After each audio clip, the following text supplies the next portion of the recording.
All right. Hello, everyone. It's me, Tiger Wizard. Welcome once again to the Exalted Funeral YouTube channel. Guess what, everybody? It's Black Friday. We've got crazy deals going on the site right now. But for today, for this evening, we're going to shift focus away from commerce and focus in on the fantasy uh, fairy folktale setting, apparel, and adventure. We're talking about Dolmenwood. I've got Gavin Norman here with me today. Gavin, how are you doing? Hi. Yeah, pretty good. How you doing? I'm doing pretty good. I have a full belly. Yeah. I've already taken care of. Okay, I was gonna lie a little bit and say I'd taken care of all of my Christmas shopping. I have bought nothing, Oh, and I'm not going to. right. How That about would be you? You bold. already you already taken care of the Christmas gifts? Maybe a third of the way into it. Wow. Okay. Well, that's impressive. I've made a firm beginning, shall we say? So we're here today to celebrate the release of Dolmanwood. It's out now. You can buy it if you haven't bought a Christmas gift for yourself yet.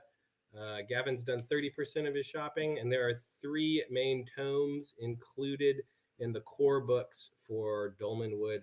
You want to tell us about those three main books, Gavin, before we dig into the Yeah. rest? So it basically parallels the kind of traditional like D&D approach. So you've got the player's book, which is the game rules and how to make characters, all the different options.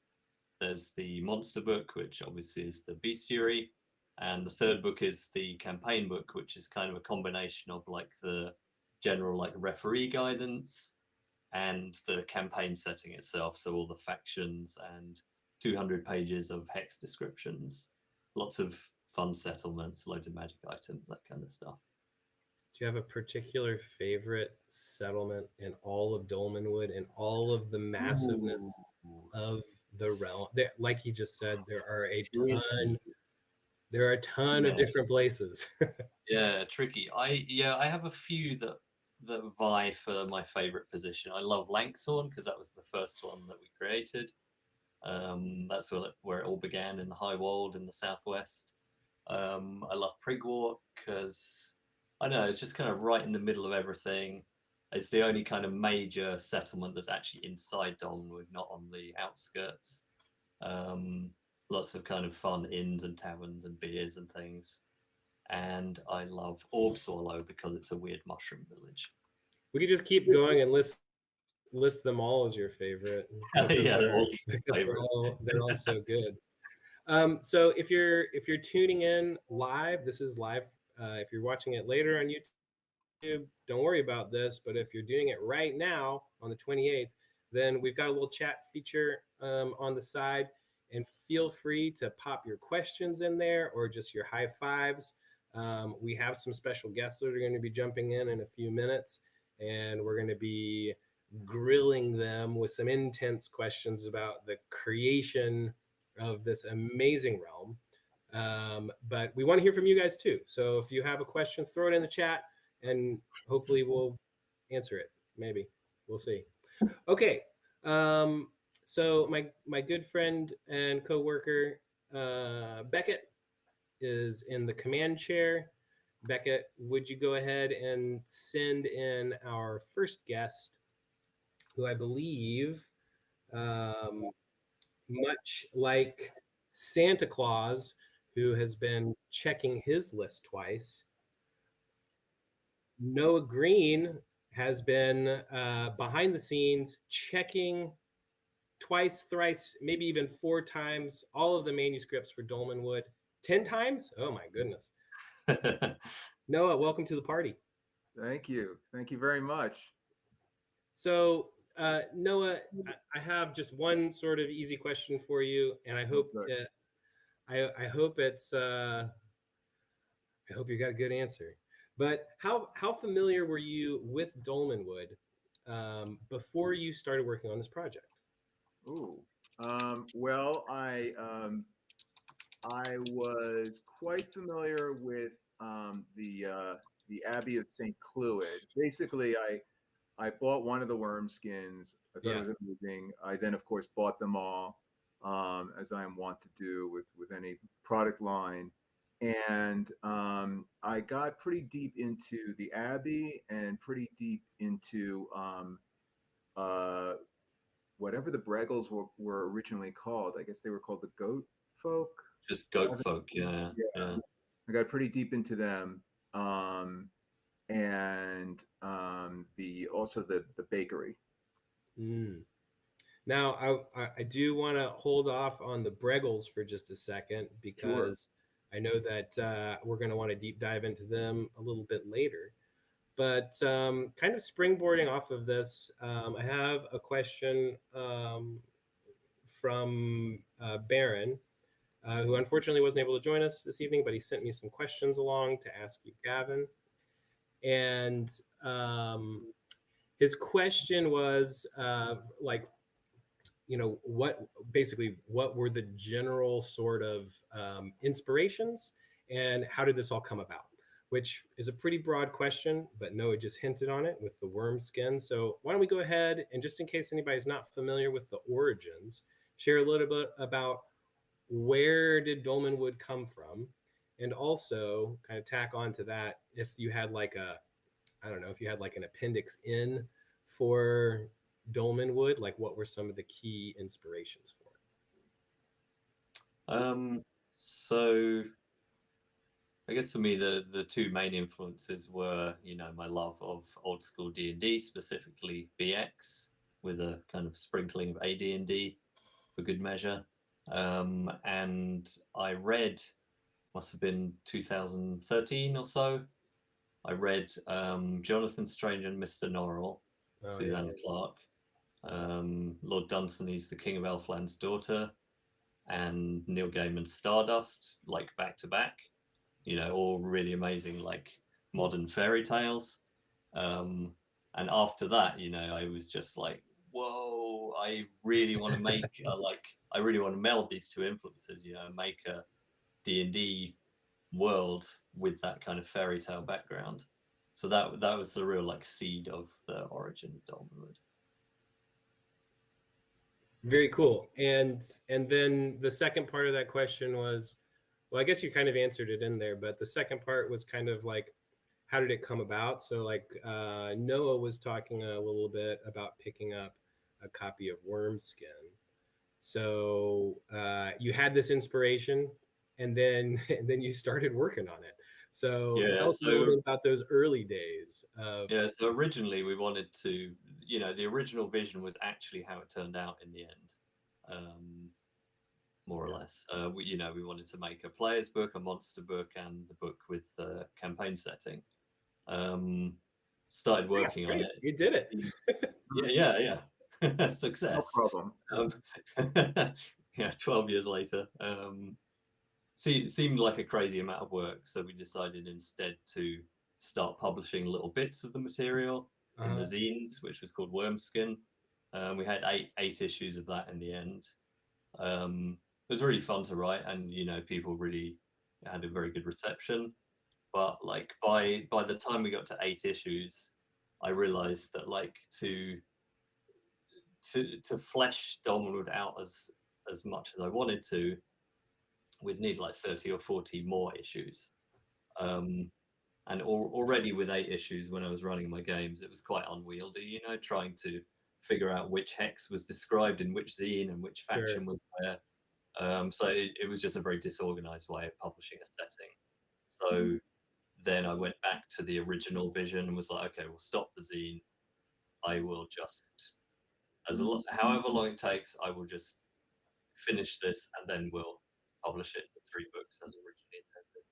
Awesome. And once again, this long quest started many a year ago and is now widely available. And by widely, I mean you got to go to our website, which is exaltedfuneral.com, and pick it up. It should be arriving in your friendly local game shops pretty soon, if not already. So, support your local shops. Okay. I think, Noah, do you have any questions that you want to throw to Gavin before we bring on another guest? I've asked him all the questions and more.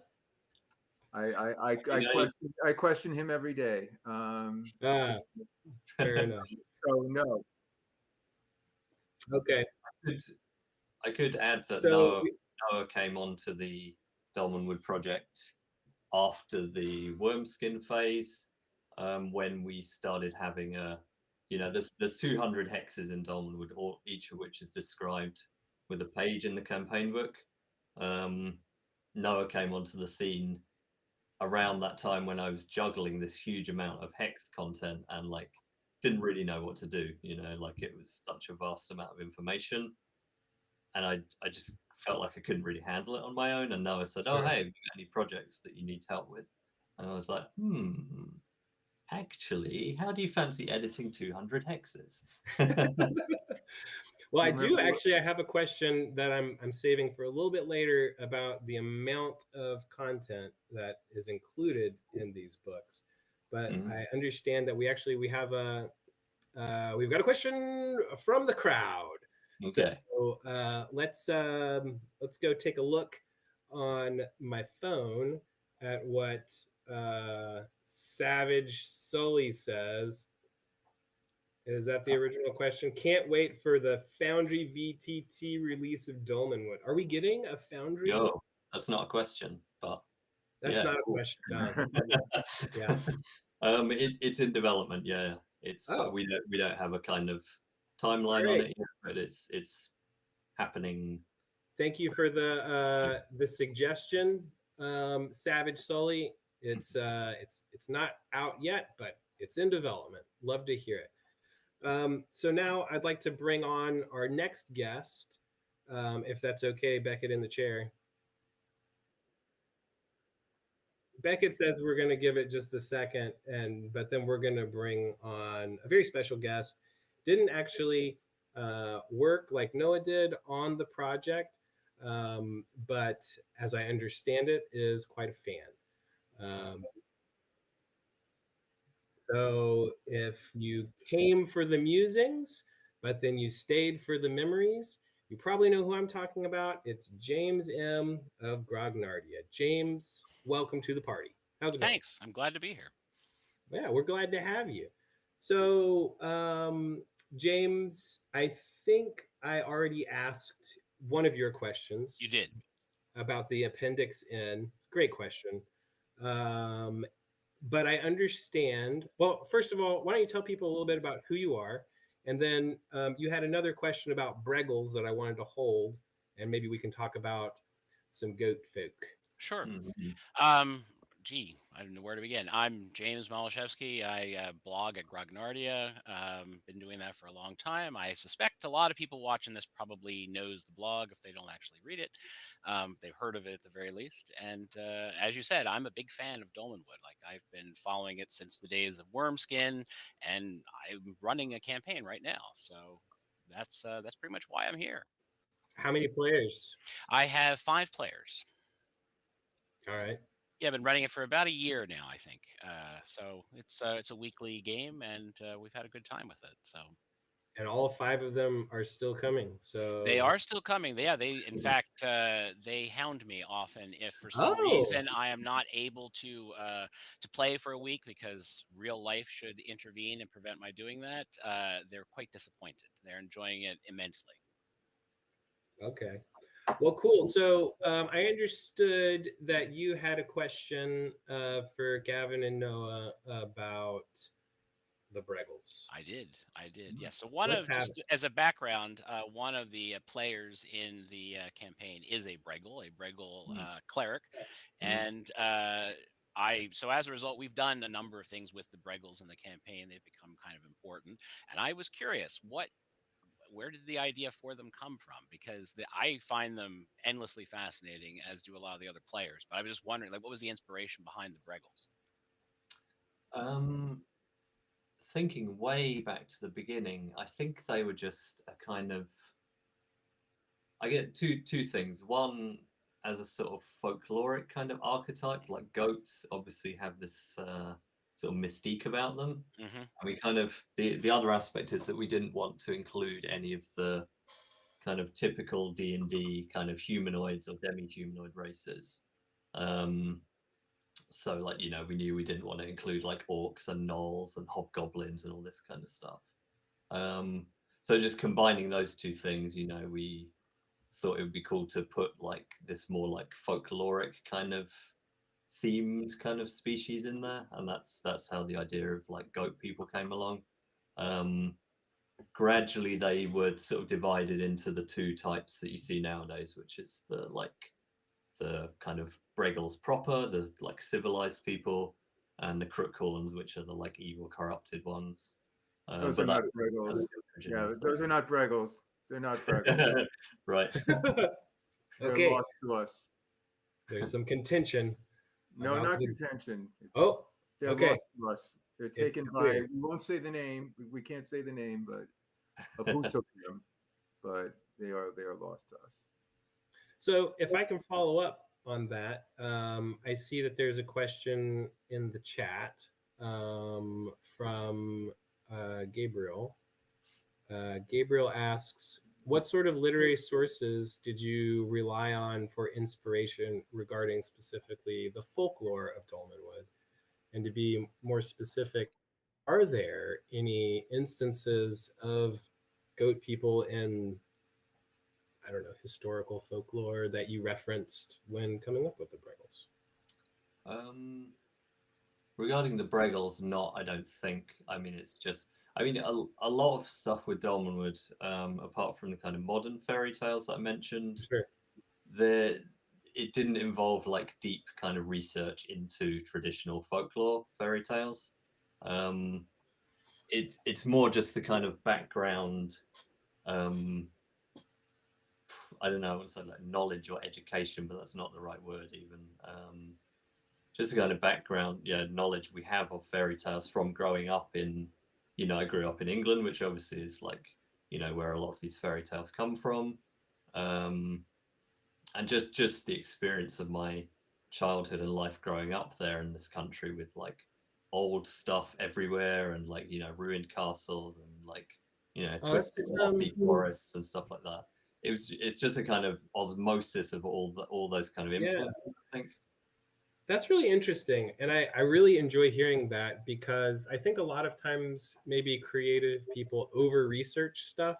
And I like the idea of some like, you know, creating something without doing a deep dive on what's already been made. Just Right. I remember this kind of thing from my childhood and it felt good.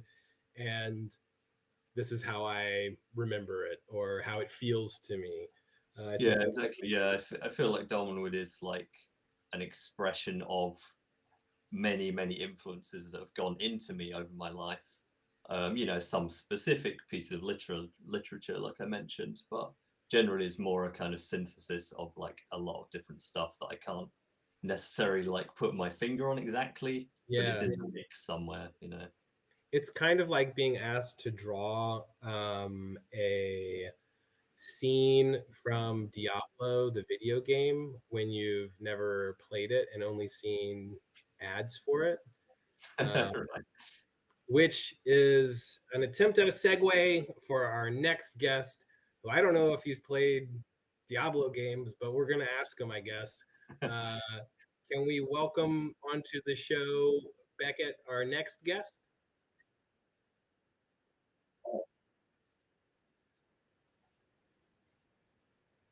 Here he is, Tom Hey. Killian. Welcome to the show. Thank you.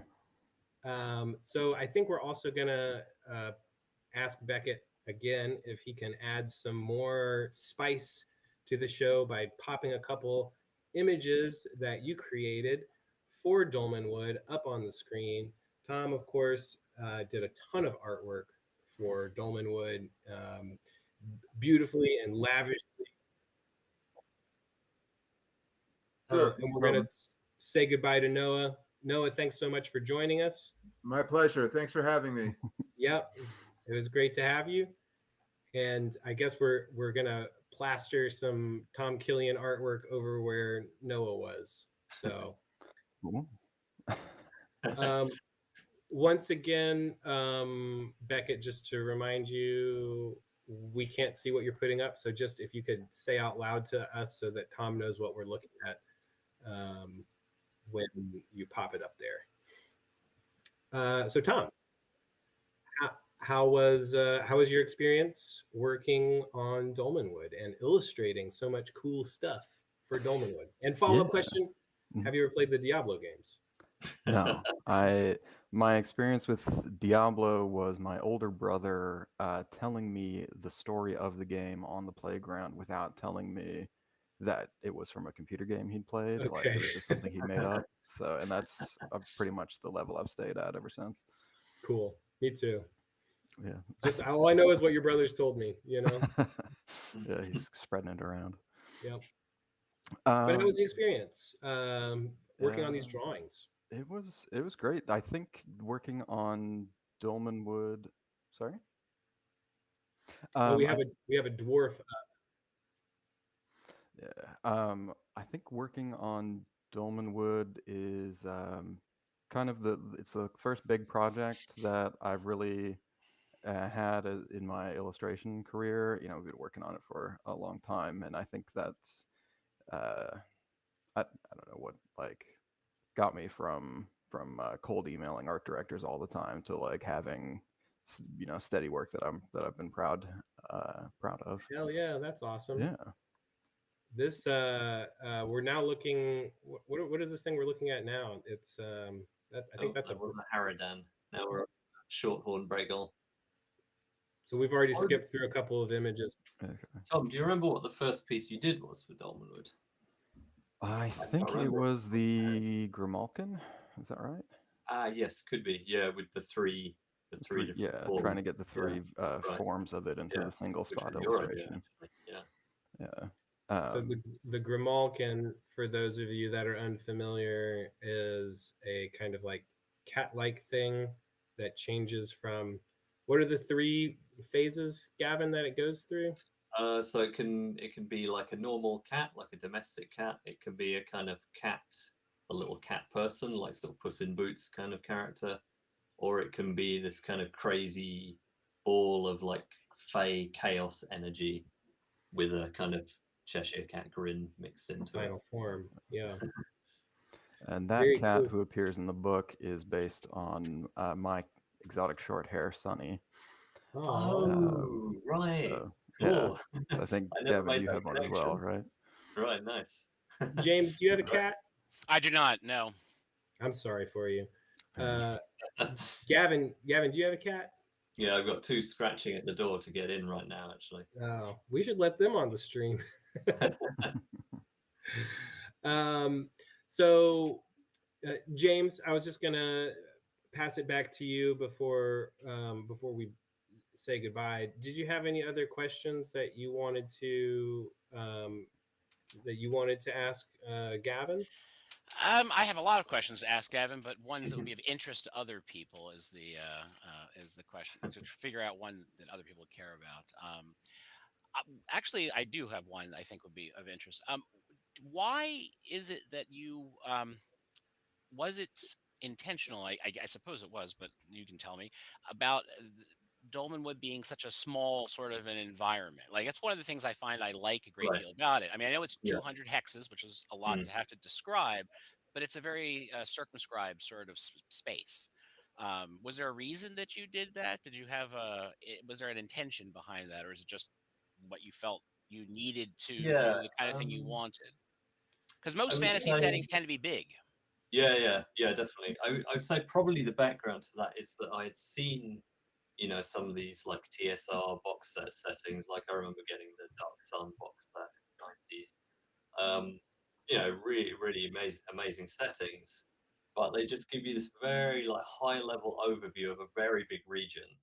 And I remember kind of expecting a lot more, expecting to be able to open the book and straight away there's enough detail. This I remember getting this big city map of the city of Tyr in Dark Sun, and kind of looking for, where does it tell you what is in which building and this kind of stuff, and being kind of disappointed that that wasn't there. So I think that was in the background to Dolmanwood. I wanted a smaller setting but much more detailed, so that like you actually have not only a map of each settlement, but you actually have like key buildings and details on it.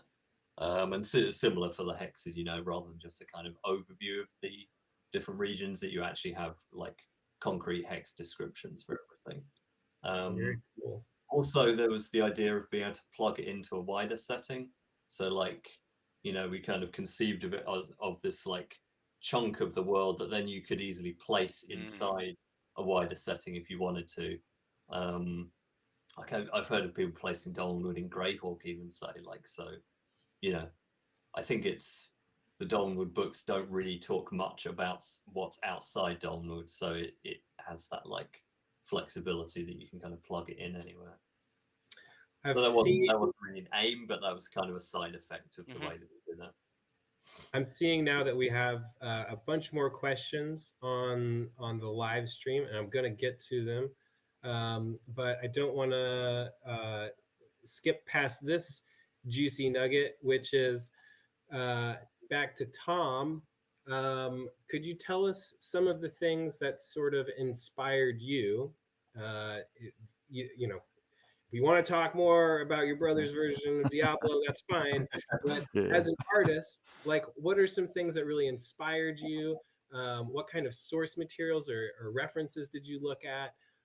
What really got you going and inspired you for the artwork that you made? Well, one thing I think was very helpful is I just sort of naturally, through personal taste, happen to have fallen into many of like the Dolmanwood quadrants, where I also really like Jonathan Strange and Mr. Norrell. I like a lot of that, the folklore and fairy tale type stuff. I think the one thing I'm missing is the like acid metal influence, which would be mostly left to some of the There's other no metal in people on my the mind, art team. by the way. Yeah. And Gavin provides really detailed art descriptions for each piece, which is very helpful. So I think between, you know, naturally having some similar tastes and then having a very like clear clear write up to work from, that it made almost every Dolmanwood piece quite easy and fun to work on. Very cool. And I would for say those the of you, same from my side, you know, that like, yeah, you know, I never remember having to have a lot of kind of back and forth, that just every sketch you provided was like, yes, that is great. Like, yeah, similar. I think we have a lot of similar kind of influences in the background, so it just really works smoothly with your stuff.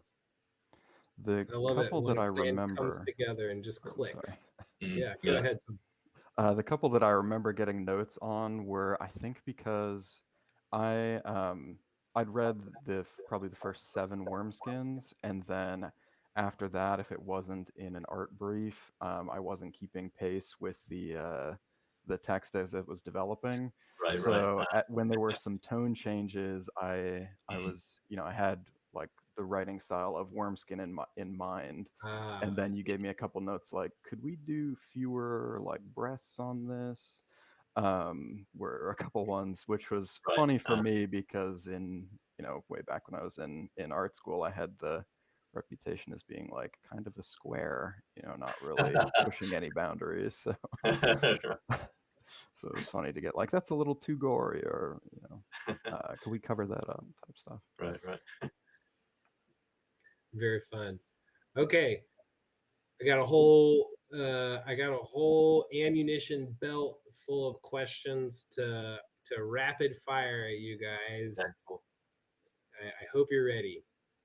Okay, so from Paul Catrone 3196, Gavin, where/what areas do you see the focuses on expanding the Dolmanwood setting? You kind of touched on that a little bit, but I think the question here is, what areas maybe do you see as having room to expand the Dolmanwood setting?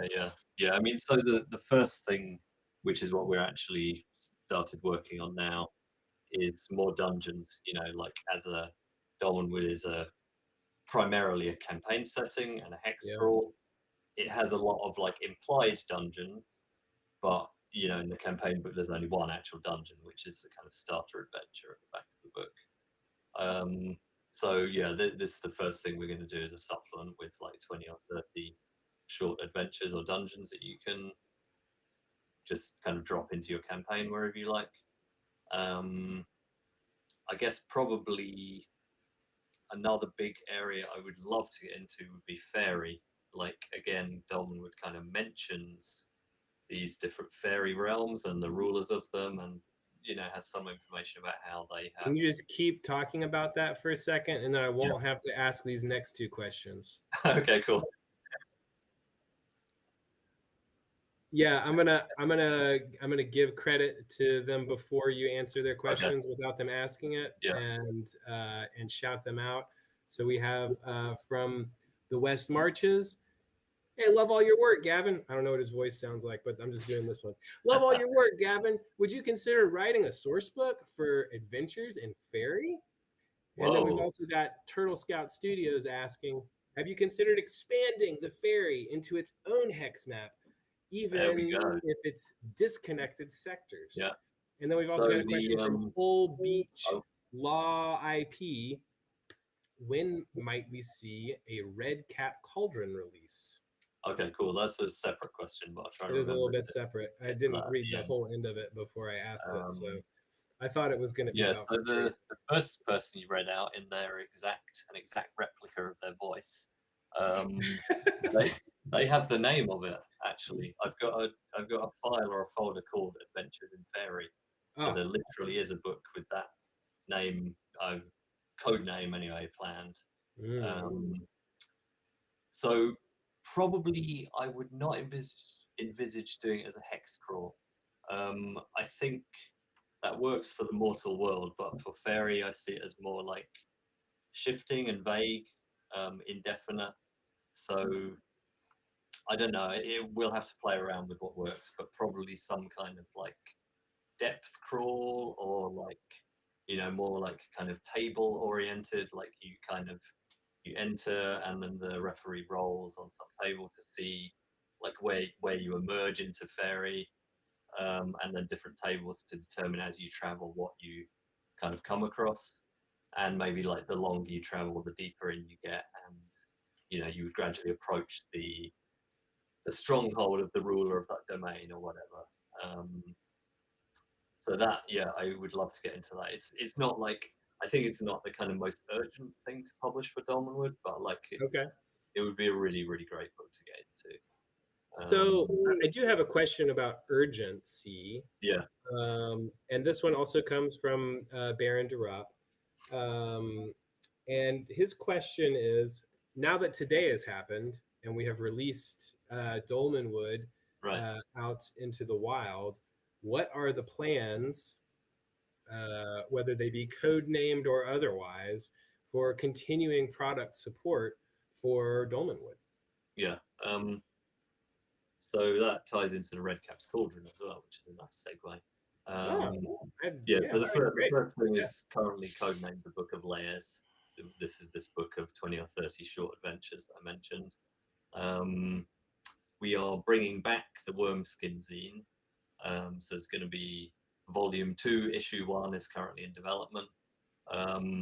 So that, for people who know Carcass Crawler, the OSE zine, it will be a similar kind of approach, like probably more like referee focused than presenting new like player options.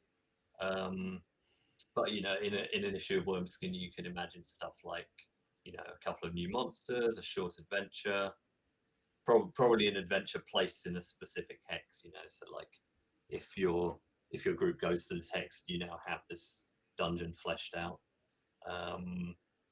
Maybe some kind of expanded lore articles, some new spells or magic items, this kind of stuff. So that will be a kind of ongoing support for Dolmenwood. Then I guess once the Book of Layers is finished, we would talk about what would be the next big project. Maybe the book on fairy. We also would love to do a mega dungeon set in Dolmenwood. Horblight Keep. Yeah, Horblight Keep would be the obvious one, the like ancient palace of the Cold Prince.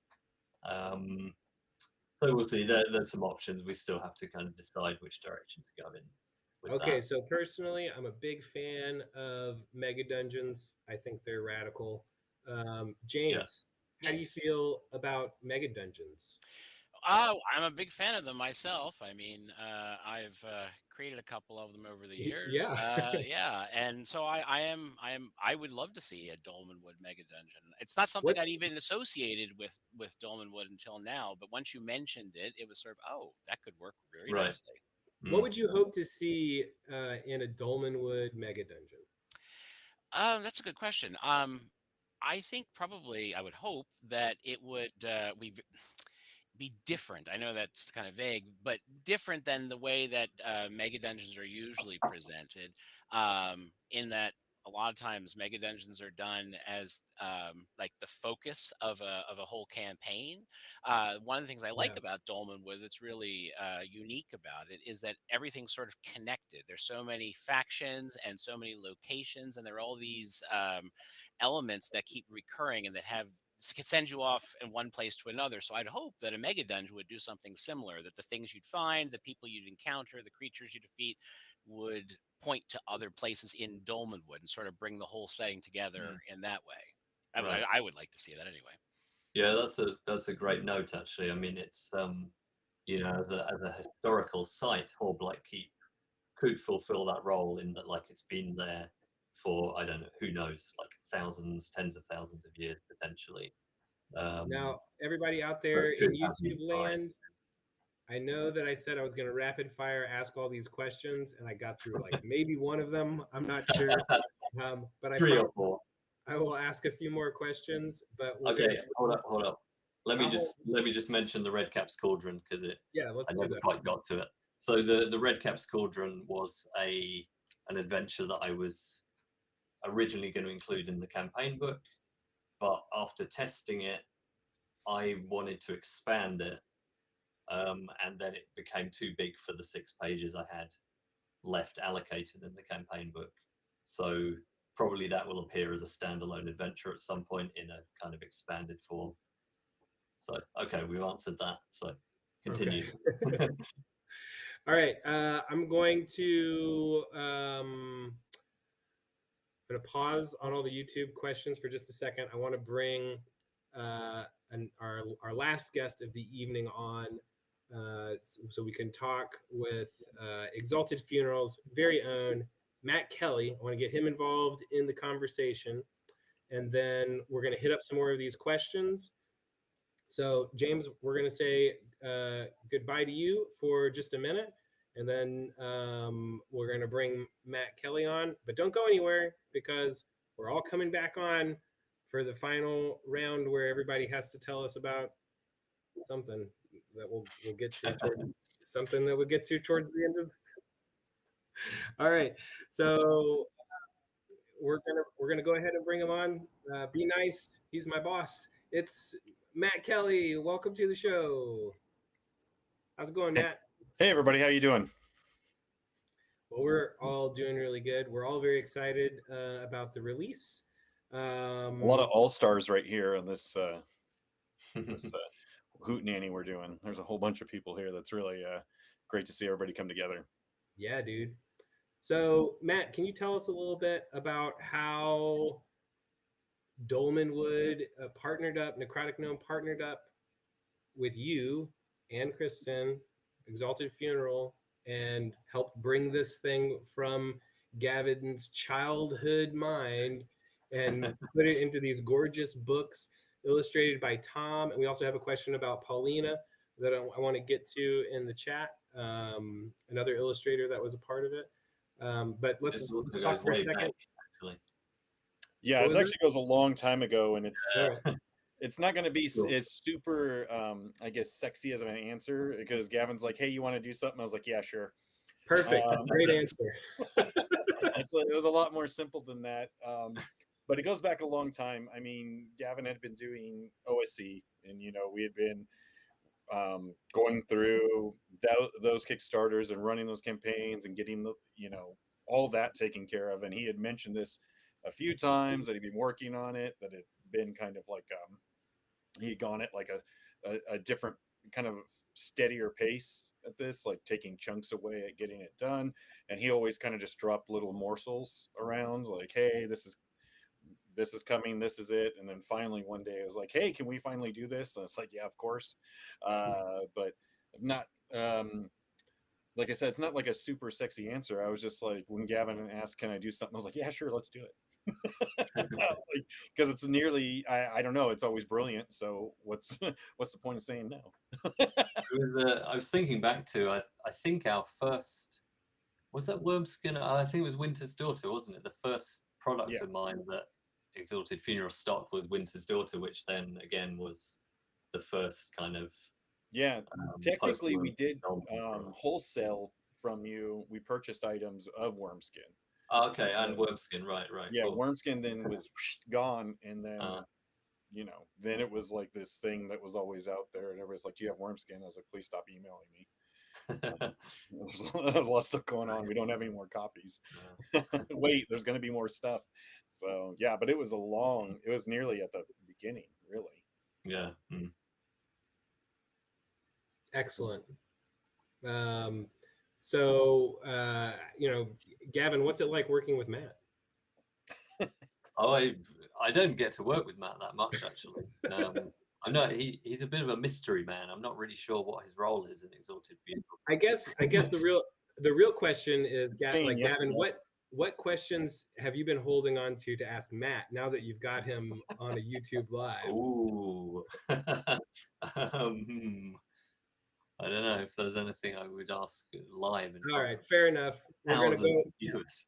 We'll go We back did to just the meet YouTube in person chat. at PAX, so we got Yeah. a lot of that out of the way. That was actually Yeah. an incredible experience getting to meet Yeah. Gavin Yeah. after all these years. It's kind of funny when you have been working like in this like little squares on your computer every day Right.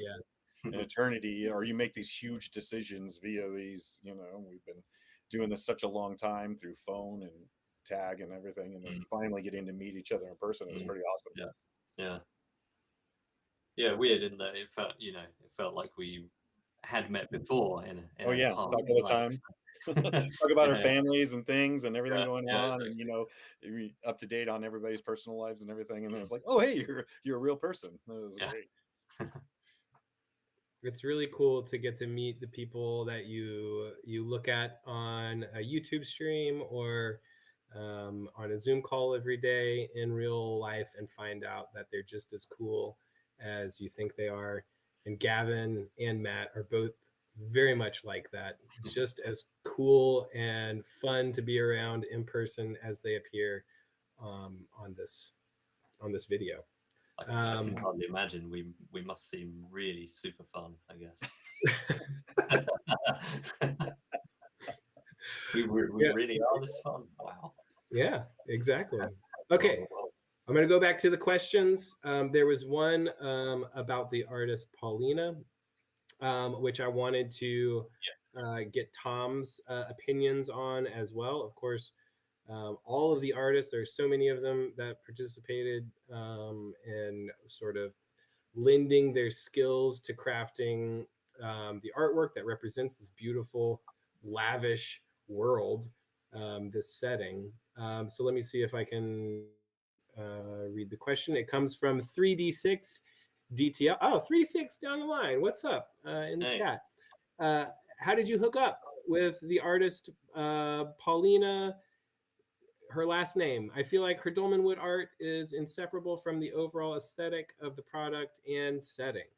Gavin, can you help me pronounce I believe this is my English pronunciation. I can't remember if I've ever heard her say her last name, but I always say Hanuniemi. Okay. Not sure how accurate that is, but all right. Apologies in advance if we've butchered your name, Paulina. But we do love your artwork, and I think we all agree it is key. It's key to establishing a vibe and tone for the setting. So, Tom, I want to hear your thoughts. And Gavin, how did you connect? So, Tom, you first. What are talk art to me, baby? How did I connect with Gavin to start working on Dolmanwood? Yeah, sure. I think I was actually angling to get some playtest OSE materials when you're putting out a call for that, and I just happened to have my portfolio Yeah, website in my email signature. right. Very cool. So Yeah, and you I was told like, me you were out, dude, but forget about the playtesting. Let's talk art. yeah, would I be interested in something much cooler than that? Right. And I was. Did you get to play? Have you play tested it? Oh, has Gavin let you play test it with him yet? I haven't, but I don't think it's a question of whether he's let me. It just like Oh, okay. hasn't come up. Yeah, All right. I don't know. Maybe that's not true. Maybe. All right. All right. Next week, same place, same time. We're going to game together with all of us here on the stream. All right. We're You'll going receive a letter in your dreams telling you. to. Yeah. Um, And Gavin, how did you connect with Paulina? yeah, I'm just trying to think. I found her during OSE, during the first OSE Kickstarter.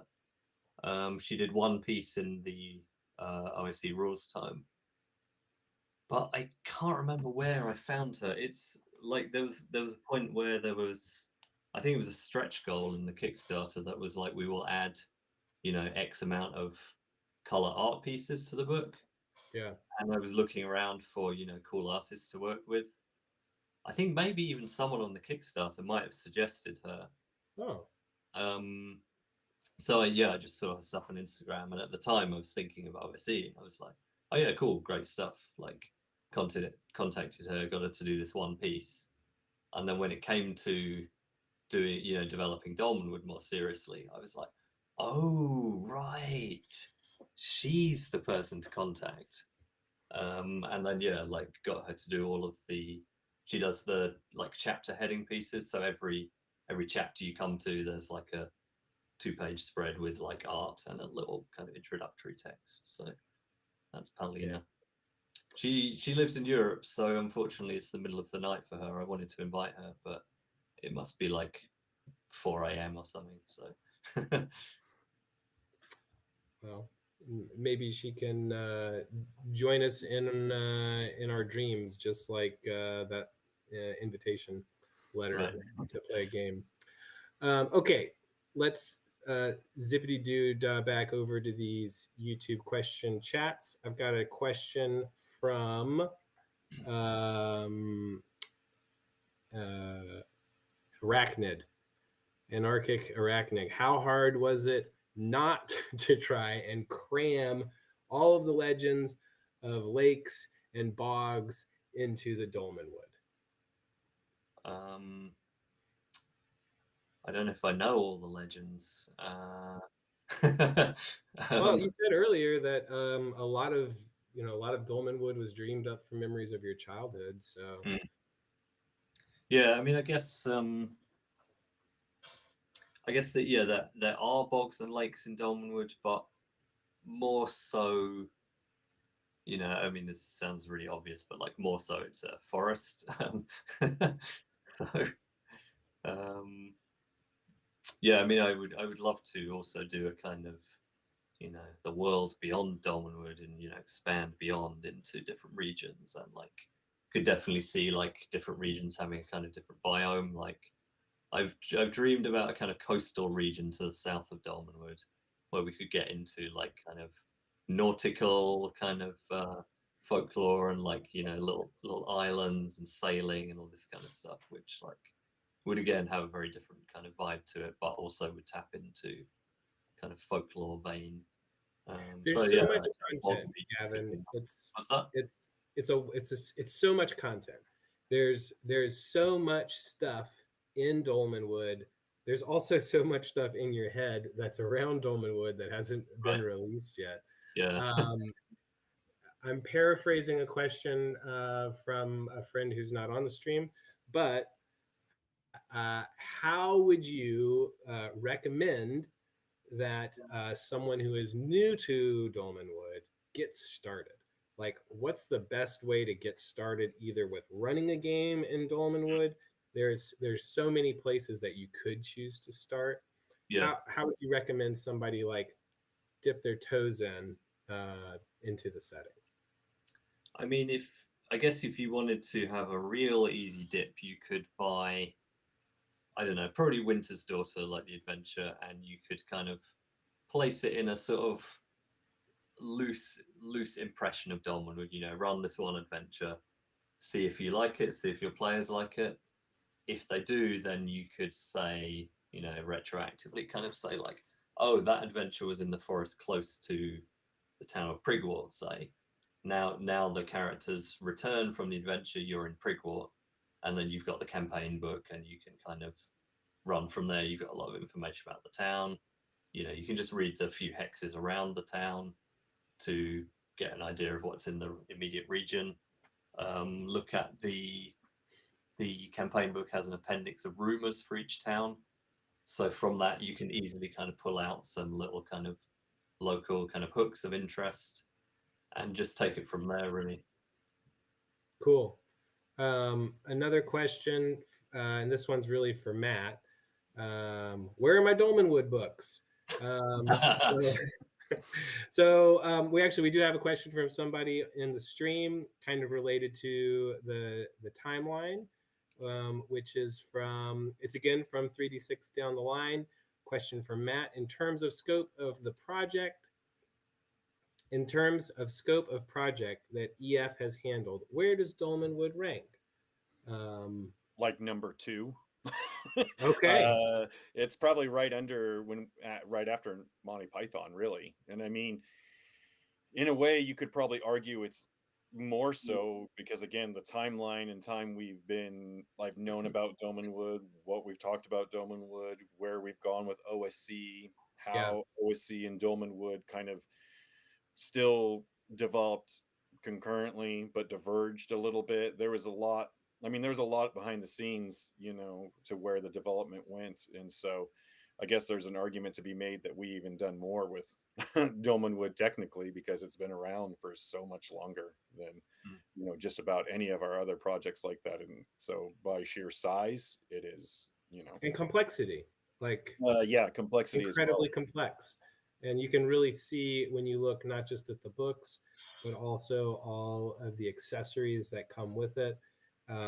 All of the excruciating detail that exists in the books is replicated onto all of the accessories and player aids. Yeah, and Andrew's being really kind right now because he was a part of that excruciating process too, where all these things, you know, just about all of our team members had some sort of input into it, you know, once it really kind of ramped up. And so getting into making sure that everything was like above board, the best quality possible, you know, that takes a lot longer than I think some people realize. You know, it's not as easy as just being like, yeah, I love cardboard, let's do cardboard. Well, there's about 40,000 different versions of cardboard you could choose, and if you choose the wrong one, you chose poorly. So I think we went into a lot with everything on Dolmenwood because, you know, you wanted to be purposeful. And when you're doing a project like this, you know, like you can tell when there's no love put into it. And, you know, I know sometimes that makes things take longer or it's tougher, but every single time it's better, you know, and you can see it once people started receiving Dolmenwood. They're like, oh, wow, this is really good, you know. And so, and we kind of do that with every project really. But, you know, again, Dolmenwood, when going back to that original question, it's just, you know, it's been a long time. It's like maybe 7 years, Gavin, really? Like we've probably about it, maybe a bit longer now. You know? Yeah. So I still have nightmares about cloth map material samples. yeah, there's a lot. Speaking of things taking a long time, I do recognize. First, I want to thank everybody for the questions in the chat. I've got a few more that I'm going to ask in just a second, but I want to bring, if we can, Beckett, can we just bring the whole party back together? You know, they say don't split the party, especially in a Dolmanwood mega dungeon. You want to keep the group together. So we're going to bring back Noah and James. So I think we should have a full crew populating here. Our heads are going to get really small, but hey, Noah, welcome back. James, is James back? Yeah. Okay, we're all here. All right, everybody. Thank you so much for coming to join us for this Dolmanwood launch party. As I said at the beginning of the stream, It's now available on exaltedfuneral.com. Definitely go check it out. There's a lot of stuff to look at. I'm going to ask, I keep saying I'm going to ask these questions fast, and they just, we just dive into them a little bit too quickly. Okay. Jacob Lee, 1328. How the heck did you keep each hex single page? Amazing discipline. Oh, that's one for Noah. Noah, how'd you do it? It was quite a challenge. There was so much, beautiful material to work with.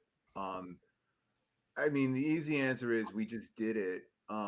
But the longer answer is this was a challenge I really loved, actually, which was how do we reduce this to something that you could just pick up at the table, sort of ergonomically as a referee, and just run with it without draining, the life out of it, and keeping it Dolmenwood. And, I really enjoyed that challenge. It was really hard. The last thing I'll say to that is I saw somebody reviewing the product on YouTube who was saying something like, there's not enough stuff in each hex. Each hex is 6 miles across, and so it's not enough. And I heard that. I said, that my work here is done. That is what I wanted. That is what we wanted. And we want people to write their own story. So we have the pieces on the table, and people come and play with them. Amazing. Matt Avaricios 4679 says the details of the characters are so with a lot of O's detailed. Were some of these characters based on people you've seen or known in real life, like me or Matt, or did everyone spring from your imagination? I think like the NPCs in Dolmanwood. I don't immediately remember any that were based on or hinting at anyone real. I guess they just I mean, no's a fine answer, that's totally fine. But they are, as Matt points out, very detailed. So I understand where that thought would come from. Austebon. Question: will OSE get an Old School Essentials? Will OSE get a new edition based on the rules used in Dolmenwood? No. OSE is remaining. Another straight no, y'all. As a BX clone with extras from AD&D added on top. So yeah, Dolmanwood is its own thing, which is a slightly customized version of that, but OSE will remain as is. Matt, what is your favorite creature or character from Dolmanwood? Do you have a favorite? That's hard. I mean, we talked about so many. I mean, and there's so many that Gavin brought up before and such. I guess, I don't know. That's a hard one. I have to sit and really think about it. We already talked about waffles. That's cool. My favorite creature though is going to be more ethereal. It's Gavin. He's been the creature that's really pushed this forward and done it. So he's seeing him turn in these creatures and turn all this stuff in, like what people don't really know is he's I mean, they do know now, but the architect of it all. James, you mentioned earlier about the game that you've been running, and we talked about the Bregel a little bit. Do you have a favorite kind of like creature from the Monsters book?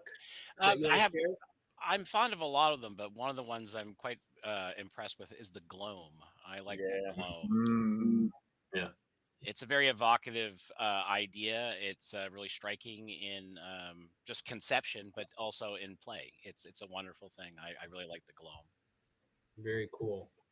Noah, you certainly had to peruse quite a few of these. I guess you probably had to peruse all of them. Yeah. Do you have a favorite monster from Dolmenwood? I do, but the name actually is escaping me at the moment. It's the one, Gavin. It's the one that takes over a house and fills it up completely. Yeah. Dang it, that's the one I was gonna do. Yeah. So I realized it was actually everybody's gaming collection. Yeah. Right. But no, in all seriousness, that one is my favorite because it has like this degree of outlandishness to it that really fits with the fairy aesthetic. Yeah. Mischief and danger combined. So I love Yeah. the Muggle Womp. Yeah, that kind of shows a bit of the background Alice in Wonderland influence as well, the Muggle one. For sure. And Tom, before I hand it back to Gavin to close us out, do you have a favorite? You got to draw so many of them so beautifully. Do you have a favorite monster from Dolmenwood? It's the Mosslings. I think they're in the monster book, so they count. Yeah. Just because they're the most fun Dolmanwood thing to draw. And you did an amazing job. The beards are just so lush and green. I love I them guess all. that puts in a good question, and I'm sorry, I know we gotta go, but what was your favorite thing to draw? It was the Mosslings. Just like each one trying to do a different, like, weird take from the generators for each Mossling. Right. You know, got the slime coming from the nose, or the one that's based on like oak galls and knots and stuff. Just sort of trying to get that whole like gross, cute spectrum in there with Right. each different character. I love the lady listening to the root whispering. Yeah, it's really fun. You actually drew a lot of Mosslings now I think about I it. did. I'm not And sure Gavin, whether I've drawn more Mosslings or more Breggles, but Right. I think Premier Mossling artist, yeah, it's probably tied, isn't it? Yeah. maybe we get a Mossling calendar next year. Yeah. All right. And Gavin, let me pass the question to you. I know it's hard to choose among your children, but if you had to select, one monster from Dolmenwood to carry with you, who's getting your companion pass on the plane? I kind of like the Scrabies. Oh, It's I mean they kind of don't do that much, but I just love the idea of a person with like a tap nose that they can actually pour out a like beverage from their nose.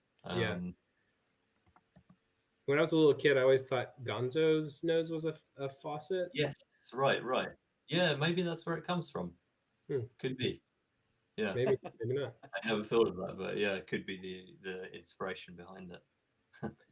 Well, everyone, thank you so very much for joining us here for the Dolmanwood launch party.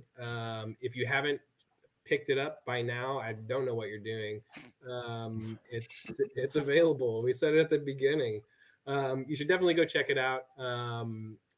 Thank you so much to our guests for joining us. Thanks to everybody in the chat for offering all of it.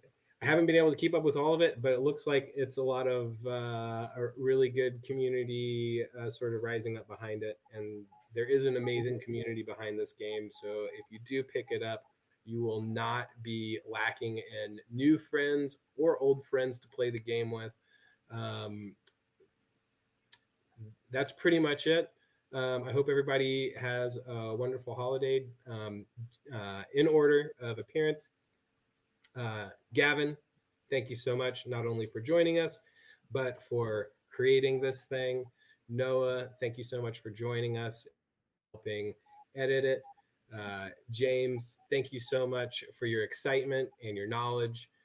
Tom, thank you so much for your drawing and your participation.